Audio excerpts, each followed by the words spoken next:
karakteristik pramuka penegak sebagai individu dan kelompok dalam bentuk ambalan. Kalau penegak itu sesuai umur, yang namanya anak umur 16 tahun ke atas itu pengennya kan terlihat saya bisa, sehingga banyak anak-anak itu domainnya dia ketika dia masuk pramuka itu dia ingin menjadi seorang yang famous, terkenal. Nah inilah yang harus, bukan kita pupus ya, bukan kita pupus, cuma kita arahkan biar mereka tuh famous, tapi famousnya itu jalan. Yang kedua, mereka itu emosional dan menghibur. Nah ini kita juga harus bisa ngerem. Maka fungsinya pembina di dunia penegak itu merangkul. Ayo kita berjalan bareng. Jadi pembina itu bukan lagi di depan, tetapi dia sejajar dengan adik-adik. Karena ada yang langsung Sutulodo di depan memberi contoh, itu kan ketika kita siap. Tapi ketika kita menjadi penegak, itu sudah imadu namun kasih. Kita yang di tengah-tengah memberi dorongan, memberi penguatan, merangkul. Itu sepenegak. Kadang yang salah, kadang-kadang itu gini.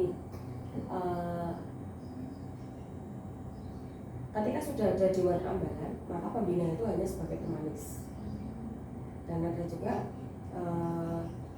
sekolah-sekolah itu yang begini, oh sudah ada alumni yang data pembina ini seakan-akan nggak kepakai ya, jadi strukturnya pembina itu, jadi ketika ada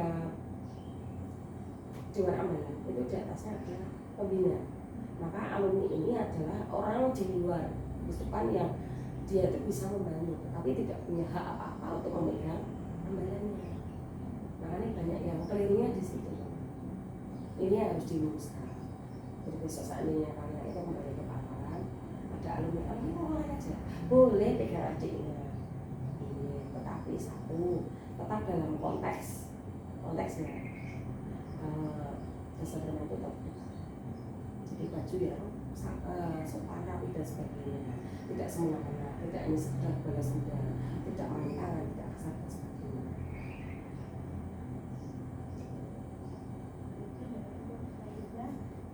Apa saja tindakan pramuka penegak itu dan cara penyampaiannya?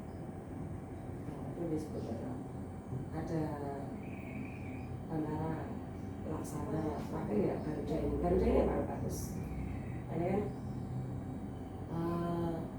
Garuda, maaf ini bahkan bisa dipakai untuk masuk univ ya katanya lewat jalur kepemimpinan. Jadi lewat jalur kepemimpinan itu lewat pramuka sama OSIS yang bisa masuk di beberapa univ itu saya lihat ketuanya, saya lihat ketua nggak bisa. Tapi kalau ada pramuka semua bisa.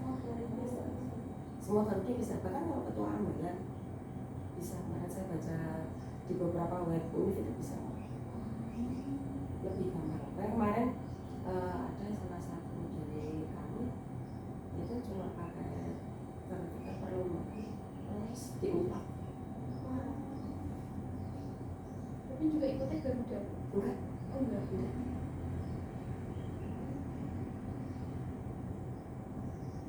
Oh ya, terus apa saja program kegiatan yang disusun pada peserta didik pramuka penegak? Sesuai dengan SAU dan SKK. Sesuai. Tapi ya untuk lihat si kondom ya, situasi komunisi dan domisili. Ya domisili ini. Kalau kita di kota kan menyesuaikan, cuma di kota kayak gimana. Kalau di pedesaan kan enak ya, lapangan luas, mau nyari misalnya menaksir kan dekat kali, pepohonan banyak. Kalau di sini mau menaksir, yang bisa ditaksir apa? Tinggi gedung. Misalkan. Jadi kita memang kudu pinter-pinter aja mau anak-anak itu. Disesuaikan dengan yang ada di lingkungan. Betul. Makanya disesuaikan dengan si kondom. Kita agak kesulitan. Bagaimana kinerja penegak itu membantu anggotanya mengembangkan keterampilan kepemimpinan? Jadi, yang ada istilah dewan ambalan. Dewan ambalan itu kan pengurusnya. Apakah selain dewan ambalan itu nggak bisa mengembangkan kepemimpinan? Bisa. Wong kita itu punya susunan, ada sangga, kelompok terkecilnya sangga. Sangga itu punya ketua, punya wakil. Lalu ada kerani, sekretaris, ada juru. Ini kan sebenarnya calon-calon pemimpin semua. Cuma tinggal mereka tuh diberikan amanah, kita juga harus belajar untuk menjaga amanah. Jadi memang harus pelan-pelan. Kayak tadi kita tidak bisa hanya sekedar perintah. Penekat itu tidak bisa sekedar perintah. Nah, kalau salah ya, bedanya saya sudah belok tadi di lurus.